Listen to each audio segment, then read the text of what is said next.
Good evening, America, and welcome to the JNN Nightly Broadcast. I'm Matthew Libre, presenting to you America's top stories on this 10th of September, 1956.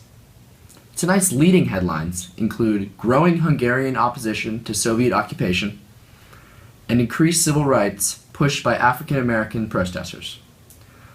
We will begin our broadcast, however, in the heart of Manhattan, with a one-on-one interview alongside America's most controversial yet popular musician, Elvis Presley. His first of 3 scheduled appearances on The Ed Sullivan Show garnered massive American attention, skyrocketing ratings beyond anything ever witnessed in the show's history. His unique dancing and clear integration of popular African American music into a progressive and lively routine proved hugely refreshing to American audiences.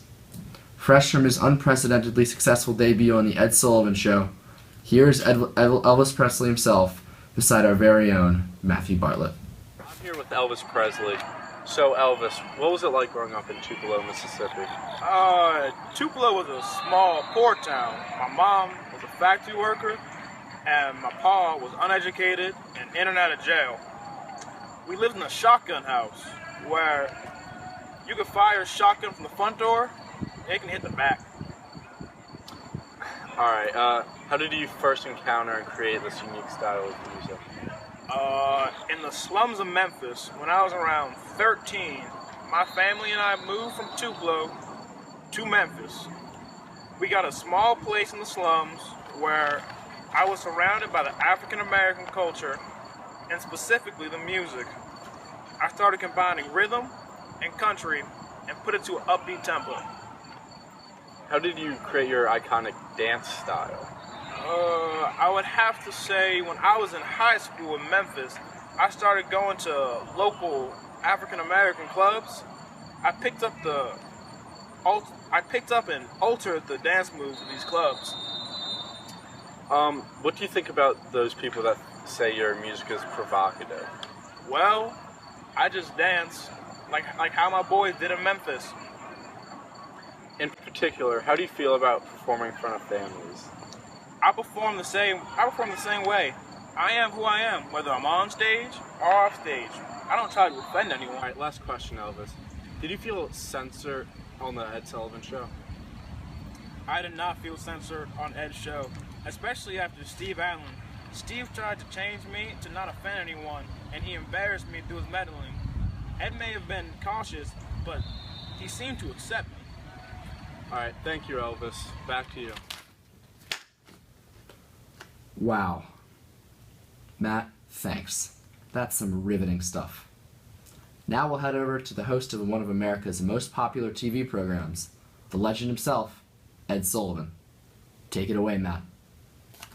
Thanks, Matt. I'm here with Ed Sullivan, host of the Ed Sullivan Show. That was a great show last night. Thanks, Matt. I'm glad people enjoyed it. So, Ed, what do you believe the values of the Ed Sullivan Show are? My show is a wholesome late-night variety program. We are aware of families viewing when we plan our TV show.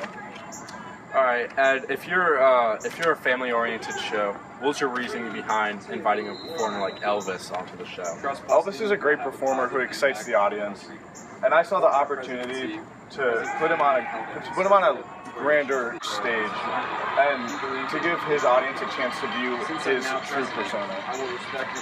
But with regard to his provocative South performance, how do you justify putting him on your show with such a family-oriented audience that you've so carefully built over the years? Well, Elvis might not be your typical performer, and his style may offend some, but he has captured America, and I serve as his mode of conveying his message to the people. How do you feel you have lived up to the praise of your show along the lines of life's proclamation that your show is television's only institution? Anybody who appreciates what I do on my show can appreciate this young man. I approve of him and his captivating talent. All right, thanks, Ed. Back to you, Matt. Truly fascinating. Thanks, Matt. Now to address the effects that Elvis's meteoric rise to fame has had on American society, we'll send it over to our chief commentator, Jim Bob Roach. Thanks, Matt. This has been a very controversial episode between Mr. Presley and Mr. Sullivan in the media. as Mr. Sullivan appears to have double-crossed his values of stating he's a family show and then booking a performer such as Elvis Presley. And Elvis Presley has seemed to capture the nation, but he's yet to gain the trust of mainstream media leaders such as Ed Sullivan, who fear that an association with him will ruin their connection to conservative America. Now, this episode is likely to produce many short-term and long-term consequences. Tonight on the show, Elvis gained a stamp of approval from Ed Sullivan through his performance, and that's likely to solidify Elvis's fame. Mainstream viewers also tonight were introduced to a new fusion of cultures as Elvis performs a very unique style of music. And teen culture was thrown in front of America tonight on Ed Sullivan's show, as Elvis seems to symbolize a new wave of culture. This episode will also produce long-term consequences, which likely could be the integration of white and black cultures that's spearheaded by figures like Elvis. It could also create an independent and rebellious teen culture that Elvis could just be symbolizing currently, and it'll soon grow. And if a new independent and rebellious teen culture does form and take a large part of society, there could be an economic revolution and a creation of a marketing towards teens. This could also produce a dying out of mainstream American conservative culture, and which could be replaced by a more liberal media. Alright, thank you. Back to you, Matt.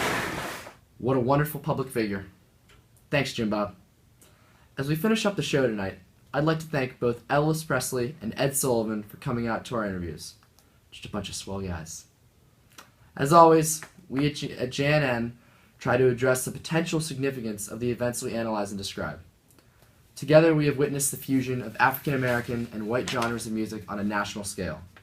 As we are in period 8 of American history, between World War II and the hopeful end of this cold series of proxy wars with the Soviets, we find ourselves beset with concerns of civil rights and cultural changes. This combination of cultures may even serve to progress American society forward and end racial conflict altogether. But I digress. Thanks to everyone for watching another broadcast of JNN. Your anchor, Matthew Libre, signing off. Good night, America, and good talk.